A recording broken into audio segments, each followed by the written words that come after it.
ಮಂಚಾಲಮ್ಮನನ್ನು, ಮಾರಿಕಾಂಬೆಯನ್ನು, ಆರಾಧ್ಯರನ್ನು ಸ್ಮರಣೆ ಮಾಡ್ತಾ ಇವತ್ತು ನಾನು ನನ್ನ ಕಾರ್ಯಕ್ರಮಕ್ಕೆ ತಮಗೆಲ್ಲರಿಗೂ ಸ್ವಾಗತವನ್ನು ಬಯಸ್ತಾ ಇದ್ದೀನಿ. ಈ ಮಾಸ ಪುರುಷೋತ್ತಮನ ಮಾಸ, ಎಲ್ಲರಿಗೂ ಗೊತ್ತಿರುವಂಥದ್ದು. ಪ್ರತಿಯೊಬ್ಬರು ಇದನ್ನು ಆಚರಣೆಯನ್ನು ಮಾಡ್ತೀರಿ.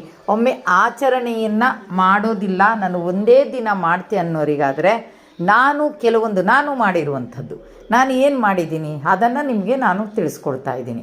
3 ವರ್ಷಕ್ಕೆ ಒಮ್ಮೆ ಬರುವಂಥ ಈ ಅಧಿಕ ಮಾಸದಲ್ಲಿ ನೀವು ಪ್ರತಿದಿನ, ಇವತ್ತು ಸೋಮವಾರ ಶಿವನನ್ನು, ಮಂಗಳವಾರ ಗೌರಿಯನ್ನು, ಪ್ರತಿದಿನ ನಿಮ್ಮ ದೇವರುಗಳನ್ನು, ಒಂದೊಂದು ದೇವರುಗಳನ್ನು ನೀವು ಆರಾಧನೆಯನ್ನು ಸಹಿತ ಮಾಡ್ಬೋದು.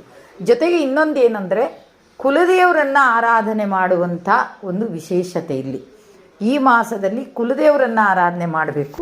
ಪುರುಷೋತ್ತಮ ಮಾಸ ಆಗಿದ್ದಕ್ಕೆ ಯಾರಿಗೆ ಶ್ರೀನಿವಾಸ ಅಥವಾ ನಾರಾಯಣನ ಅವತಾರಿಗಳು ಯಾರಿದ್ದಾರೆ, ಯಾರು ಕುಲದೇವರಿದ್ದಾರೆ ಅವರಿಗಿನ್ನೂ ತುಂಬ ಒಳ್ಳೆಯದು.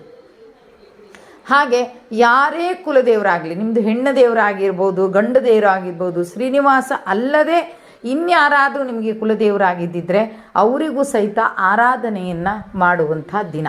ನಿಮ್ಮ ಇಷ್ಟ ದೇವರು ಆರಾಧ್ಯ ದೇವರು ಯಾರೋ, ರಾಯರೋ ಅಥವಾ ಸಾಯಿಬಾಬರೋ ಅಥವಾ ಇನ್ಯಾವ ದೇವರುಗಳು ಈ ರೀತಿ ಇರುತ್ತಲ್ವ, ನಿಮಗೆ ಇಷ್ಟ ದೇವರು ಯಾರು ಆ ದೇವರಿಗೂ ಸಹಿತ ನೀವು ಈ ಒಂದು ಮಾಸದಲ್ಲಿ ಪೂಜೆಯನ್ನು ಮಾಡುವುದರಿಂದ ಅಧಿಕವಾದಂಥ ಫಲ, ಅಂದರೆ ನೀವೇನು ಸಂಕಲ್ಪವನ್ನು ಮಾಡ್ಕೊಳ್ತೀರಿ ಅದಕ್ಕೆ ಅಧಿಕವಾದಂಥ ಫಲಗಳು ಸಿಗುತ್ತೆ ಅಂತ.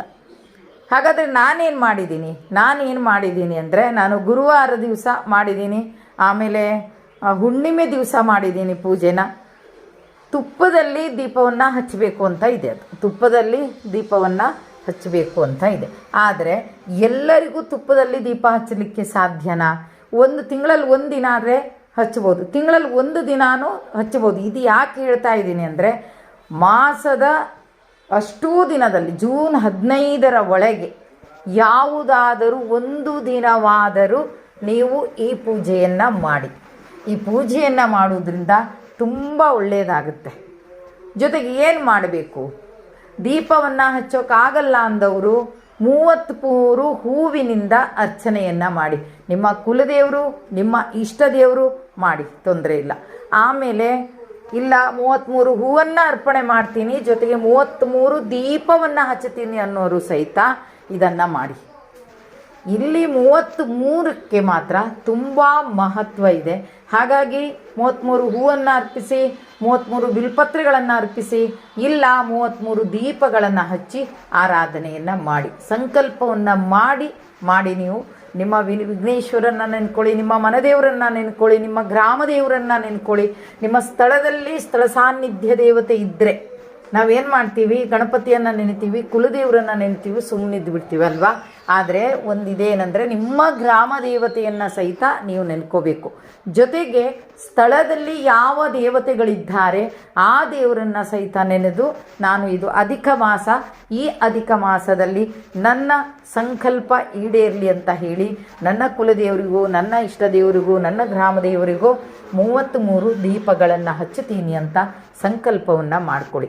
33 ದೀಪಗಳನ್ನು ಹಚ್ಚುವಾಗ ನೆನಪಿರಲಿ ನಿಮಗೆ, ರಂಗೋಲಿಗಳನ್ನು ಬಿಡಿಸಿ 33 ರಂಗೋಲಿಗಳನ್ನು ಬಿಡಿಸಿ ಅದನ್ನು ಇಟ್ಟರೆ ಇನ್ನೂ ಒಳ್ಳೆಯದು. ಇಲ್ಲ ರಂಗೋಲಿಗಳನ್ನು ಬಿಡಿಸೋದಿಲ್ಲ, ನಾವು ಹಾಗೆ ಇಡ್ತೀವಿ ಅಂದರೆ ನೀವು ಹಾಗೂ ಸಹಿತ ಮಾಡಬಹುದು ದೇವ್ರ ಮುಂದೆ.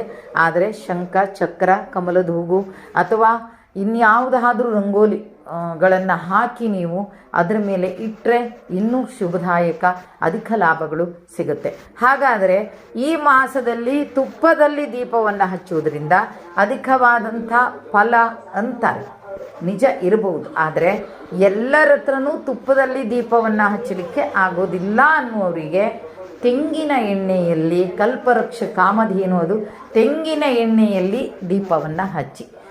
ಅಧಿಕ ಮಾಸದಲ್ಲಿ ಕೇವಲ ಒಂದು ದಿನವಾದರೂ ರಾಯರನ್ನು ಆರಾಧನೆ ಮಾಡ್ತಿರೋ, ನೀವು ಶ್ರೀನಿವಾಸನನ್ನು ಆರಾಧನೆ ಮಾಡ್ತಿರೋ, ಆಂಜನೇಯನನ್ನು ಮಾಡ್ತಿರೋ, ಲಕ್ಷ್ಮೀನಾರಾಯಣನನ್ನು ಮಾಡ್ತಿರೋ, ನಿಮ್ಮ ಇಷ್ಟ ಅದು. ನಿಮಗೆ ಯಾವ ದೇವರು ಇಷ್ಟ, ನಿಮಗೆ ಯಾವ ದೇವರಿಂದ ನಿಮಗೆ ಫಲ ಸಿಕ್ಕಿದೆ.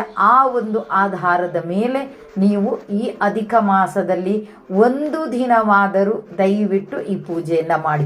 ಒಂದು ದಿವಸ ಮಾಡೋಕ್ಕೆ ಯಾರಿಗೂ ಕಷ್ಟ ಆಗಲ್ಲ ಅಂತ ಅಂದ್ಕೊಂಡಿದ್ದೀನಿ. ಜೊತೆಗೆ ಇನ್ನೇನು ಅಂದರೆ ತುಂಬ ಜನ ಇದನ್ನು ಆಚರಣೆ ಮಾಡ್ತಾರೆ. ನನ್ನ ಫ್ರೆಂಡ್ಸ್ ಸರ್ಕಲ್ ಎಲ್ಲ ಮಾಡ್ತಾರೆ. ನಾನು ತುಂಬ ಜನರಿಗೆ ಹೇಳಿದ್ದೀನಿ ಹೀಗೆ ಮಾಡಿ ಅಂತ. ಇನ್ನೇನಿಲ್ಲ, ದೀಪವನ್ನು ಹಚ್ಚಿ ನಿಮ್ಗೆ ಯಾವ ದೇವರನ್ನ ಇದು ಮಾಡ್ತೀರಿ 108 ಸಲ ಸ್ಮರಣೆಯನ್ನು ಮಾಡಿ, ಆರತಿಯನ್ನು ಮಾಡಿ, ನೈವೇದ್ಯವನ್ನು ಮಾಡಿ. ಇಷ್ಟೇ ನೀವು ಮಾಡಬೇಕಾಗಿದ್ದಂಥ ಕೆಲಸ. ದೇವರ ಫೋಟೋವನ್ನು ಶೃಂಗಾರ ಮಾಡಿ, ಹೂವನ್ನು ಹಾಕಿ, ರಂಗೋಲಿ ಬಿಡಿಸಿ, ಅದರ ಮೇಲೆ ಹಣತಿಗೆಯನ್ನು ಇಡಿ. ಇಲ್ಲ ರಂಗೋಲಿ ಬಿಡಿಸಿ ನಾವು ದೀಪವನ್ನು ಹಚ್ಚೋದಿಲ್ಲ ಅನ್ನೋರು ರಂಗೋಲಿಯನ್ನು ಬಿಡಿಸಿ ಅದರ ಮೇಲೆ ಹಳದಿ ಹೂವನ್ನು ಇಟ್ಟು ದೇವರಿಗೆ ಸಮರ್ಪಣೆ ಮಾಡಿ ಆರತಿಯನ್ನು ಮಾಡಿ. ವಿಘ್ನೇಶ್ವರನಿಗೆ ಒಂದು ಆರತಿಯನ್ನು ಮಾಡಿ, ಹಾಗೆ ನೀವು ಕುಲದೇವರಿಗೂ ಅಥವಾ ಇಷ್ಟ ದೇವರಿಗೂ ಆರತಿಯನ್ನು ಮಾಡಿ. ಆ ರೀತಿ ಆ ದಿನ ಯಾವ ದೇವರಿಗೆ ದೀಪವನ್ನು ಬೆಳಗ್ತೀರಿ ಅವರಿಗೆ ನೀವು ಆರತಿಯನ್ನು ಮಾಡಿ ನೈವೇದ್ಯವನ್ನು ಇಡಿ. ಇಷ್ಟು ಮಾಡಿ ಪ್ರಾರ್ಥನೆಯನ್ನು ಮಾಡಿಕೊಳ್ಳಿ. ನನ್ನ ಸಂಕಲ್ಪ ಈಡೇರ್ಲಪ್ಪ, 3 ವರ್ಷಕ್ಕೆ ಒಂದು ಸಲ ಬಂದಂಥ ಈ ಒಂದು ಮಾಸದಲ್ಲಿ ನಾನು ಇವತ್ತಿನ ಒಂದು ದಿನ ಪೂಜೆಯನ್ನು ಮಾಡಿದ್ದೀನಿ ತಂದೆ. ನಿನ್ನ ಕೃಪಾ ಕಟಾಕ್ಷ ಸದಾ ನನ್ನ ಮೇಲೆ, ನನ್ನ ಕುಟುಂಬದ ಮೇಲೆ ಇರಲಿ ಅಂತ ಪ್ರಾರ್ಥನೆಯನ್ನು ಮಾಡಿ ಈ ಪೂಜೆಯನ್ನು ಮಾಡಿ. ನೀವೇನು ಮಾಡಿದ್ದೀರಾ ಅಂತ ಕೇಳಿದರೆ, ನಾನು ಗುರುವಾರ ದಿವಸ 33 ದೀಪವನ್ನು ಹಚ್ಚಿದ್ದೀನಿ. ಸಂಜೆ ಹಚ್ಚಿದೆ, ಬೆಳಿಗ್ಗೆ ಹಚ್ಚಿಲ್ಲ ನಾನು. ಹಾಗೆ ಶುಕ್ರವಾರ ದಿವಸ ತಾಯಿಯ ಲಕ್ಷ್ಮಿಯ ಪಾದವಾದಂಥ ರಂಗೋಲಿಯನ್ನು ಬಿಡಿಸಿ ಅದರ ಮೇಲೆ 33 ಮಲ್ಲಿಗೆ ಹೂವಿನಿಂದ 33 ಸಲ ಅವಳ ಸ್ಮರಣೆಯನ್ನು ಮಾಡಿದ್ದೀನಿ. ನೈವೇದ್ಯವನ್ನು ಇಟ್ಟಿದ್ದೀನಿ. ಇಷ್ಟೇ ಸಣ್ಣ ರೀತಿಯಲ್ಲಿ ಮಾಡಿದ್ದೀನಿ, ನಾನು ದೊಡ್ಡ ರೀತಿಯಲ್ಲಿ ಮಾಡಿಲ್ಲ. ನಾನು ರಾಯರ ಮೂರ್ತಿ ಒಂದು ಸಣ್ಣದಿದೆ, ಬೃಂದಾವನವಿದೆ, ಅದನ್ನು ಇಟ್ಟು ರಂಗೋಲಿಯನ್ನು ಬಿಡಿಸಿ ತೆಂಗಿನೆಣ್ಣೆಯಿಂದ ದೀಪಾರಾಧನೆಯನ್ನು ನಾನು ರಾಯರಿಗೆ ಮಾಡಿದ್ದೀನಿ. ಹಾಗಾಗಿ ನಿಮಗೆ ಯಾವ ದಿನ ಆಗುತ್ತೆ ಆ ದಿನ ಒಂದು ದಿನ ಖಂಡಿತವಾಗಿಯೂ ಮಾಡಿ. ರಾಯರ ಭಕ್ತರಿದ್ರಂತೂ ದಯವಿಟ್ಟು ರಾಯರಿಗೆ ಇದನ್ನು ಮಾಡಿ ಅಂತ ಹೇಳ್ತೀನಿ. ಇನ್ನೊಂದು ವಿಷಯ ಏನು ಅಂದರೆ, ನನ್ನ ಇನ್ನೊಂದು ವಿಡಿಯೋದಲ್ಲಿ ಸುಲಭವಾದಂಥ ಮಹಾಗಣಪತಿಯ ಒಂದು ಮಂತ್ರವನ್ನು ನಿಮ್ಮ ಮುಂದೆ ತರ್ತೀನಿ ನಾನು. ಆ ಮಂತ್ರ ವಿದ್ಯಾರ್ಥಿಗಳಿಗಂತೂ ಹೇಳಿ ಮಾಡಿಸಿದಂಥ ಒಂದು ಮಂತ್ರ. ಗಣಪತಿಯ ವಿಘ್ನೇಶ್ವರನ ಹಾಗಂತೇಳಿ ವಿಘ್ನೇಶ್ವರ ಮಕ್ಕಳಿಗೆ ಮಾತ್ರನ ಅಲ್ಲ, ಯಾರೂ ನಾವು ಅದನ್ನು ಮಾಡಬಹುದು. ಹಾಗಾದರೆ ನೀವು ಹೇಗೆ ಹೇಳ್ತೀರಿ ಅದನ್ನು? ನಾನು ಅದನ್ನು ಮಾಡಿದ್ದೀನಿ. ನನಗೆ ಅದರಿಂದ ಪಾಸಿಟಿವ್ ಎನರ್ಜಿ ಗೊತ್ತಾಗಿದೆ. ನನಗೆ ಆ ಮಂತ್ರದಲ್ಲಿ ಎಷ್ಟು ಶಕ್ತಿ ಇದೆ ಅಂತ. ಹಾಗಾಗಿ ನಾನು ಇದನ್ನು ನಿಮ್ಮ ಮುಂದೆ ತರ್ತೀನಿ. ಸ್ಕೂಲ್ ಮಕ್ಕಳೆಲ್ಲ ಶುರು ಆಗಿದೆ. ಬಹುಶಃ ಸಣ್ಣ ಮಕ್ಕಳಿಂದ ಹಿಡಿದು ದೊಡ್ಡವರು ತನಕ, ಇಂಜಿನಿಯರ್ ಮುಗಿಸ್ಲಿ, ಏನು ಬೇಕಾದರೂ ಮಾಡಲಿ, ಅವರಿಗೆಲ್ಲರಿಗೂ ಕೊಡಿ. ಜಾಬ್ ಇದ್ದವರಿಗೂ ಸಹಿತ ಕೊಡಿ. ಇದನ್ನು ಸ್ಮರಣೆಯನ್ನು ಮಾಡಿ ಹೊರಗಡೆ ಹೋಗುವಂಥದ್ದನ್ನು ಮಾಡಿ. ಖಂಡಿತವಾಗಿಯೂ ನಾಳೆ ಅಥವಾ ನಾಡದ್ದು ನಾನು ಆ ಮಂತ್ರವನ್ನು ತಗೊಂಡು ನಿಮ್ಮ ಎದುರುಗಡೆ ಬರ್ತಾ ಇದ್ದೀನಿ. ರಾಯರು ನಿಮಗೆಲ್ಲರಿಗೂ ನಮಗೆಲ್ಲರಿಗೂ ಒಳ್ಳೆಯದನ್ನು ಮಾಡಲಿ ಅಂತ ಹೇಳ್ತಾ ಇವತ್ತಿನ ಕಾರ್ಯಕ್ರಮವನ್ನು ಇಲ್ಲಿಗೆ ಮುಗಿಸ್ತಾ ಇದ್ದೀನಿ. ಜೈ ಹಿಂದ್, ಜೈ ಕರ್ನಾಟಕ ಮಾತೆ. ಸರ್ವೇ ಜನ ಸುಖಿನೋ ಭವಂತು.